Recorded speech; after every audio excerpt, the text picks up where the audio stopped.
maxaa ka dhacay dalalka Yurub wadamada Yurubta ayaa tan iyo bilowgii toddobaadkan cilad isku mid ah wajahaya oo nuuciga aan hore loo arkin kadib markii ay cilad wajahday xarumaha nukliyeerka korontada isgaarsiinta laba fiilo oo isgaarsiinta internetka ah ee kuwa badda hoosteeda mara ayaa la jaray ee loo yaqaan fiber optic mid waxa adeegsanayay oo ay isku xidhaysay dalalka Lithuania iyo Sweden halka kale ay adeegsanayeen isku xidhaysay dalalka Finland iyo Jarmalka xarunta shidaalka ee ugu weyn Norway ayaa la xidhay kadib markii yana ay cilad ku timid qaybta korontada siisa xarunta Johan ayaa loo diiwaan galiyay xaruntan inay maalintii soo saarto 750,000 oo foosto hal maalin gudaheed taa oo xidhnaanshiyaheedu ay saameyn dhaqaale oo daran ku yeelanayso Norway laba kamid ah xarumaha nukliyeerka ee Finland oo kala ah Loviisa iyo Kileta ayaa loo xidhay cilad soo wajahday awgeed iyaguna Lohan Selmi oo isku xidha jasiiradda iyo Lazari ee galbeedka Helsinki ee dalka Finland ayaa hoos loo dhigay adeegsigoogana la yareeyay kadib markii ay go'een laba xadhig oo ah kuwa buuntada toddobaad ee dalka ugu weyn ah dalalka Yurub lama garanayo sabab ay arrimahani uga dhacayaan waxayna bilaabeen shirar isdaba joog ah oo ay yeeshaan sirdoonka iyo laamaha kala gadisan ee amniga ee dawladahaasi Yurub oo ay ku go'aaminayaan shirarka weeraradani halka ay uga imanayaan iyo waxa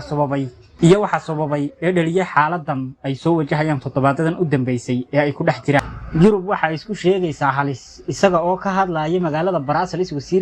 wasiirka difaaca ee Jarmalka Boris ayaa sheegay in aanu ahayn Ruushku mid kaliya ku dagaalamo hub iyo ciidan ee uu samayn karo isagoo aan xabada adeegsanayn iyo ciidamo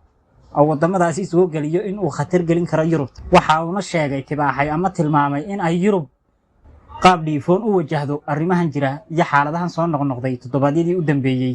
ee kala dambeeya waxa kale oo sheegay wasiirka Jarmalka ee magaalada ka hadlayay Brussels xarkahan la jarayay iyo waxyaabahan ku sii fidaya Yurub inay tahay calaamad muujinaysa in ay shaqo socoto oo isgaarsiintan la jaray ay ka turjumayso xaalada dahsoone lagu wada ay jiraan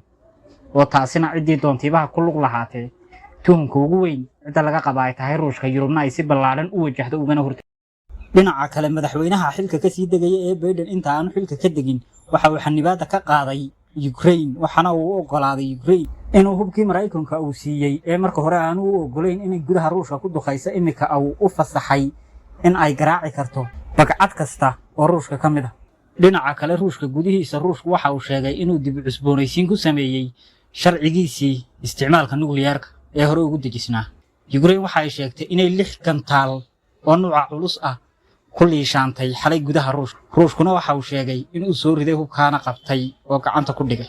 inta waxa uu ku daray Ruushku haddii ay madaafiicdaasi Mareykanku siiyay Ukraine ee uu fasaxay dhulkiisa soo gaadho in ay dagaal wada jira ku soo qaadeen Ukraine iyo Mareykanka oo gaashaanbuurta NATO ay la socdaan taana wuxuu ka yiri in uu ku falcelin doono ama kaga jawaabi doono hubka nukliyeerka ay isticmaalina doono labadii sanadood ee la soo dhaafay ee dagaalka Ukraine socday oo gaadhay 1 iyo dhowr maalmood Ruushku waxa uu ku hanjabay marar badan in hubkiisa nukliyeerka uu adeegsan doono ama isticmaali doono hase ahaatee markan waxa la isleeyahay ma ka dhabayn doona hanjabaadihii hore uu sheegi jiray Ruushka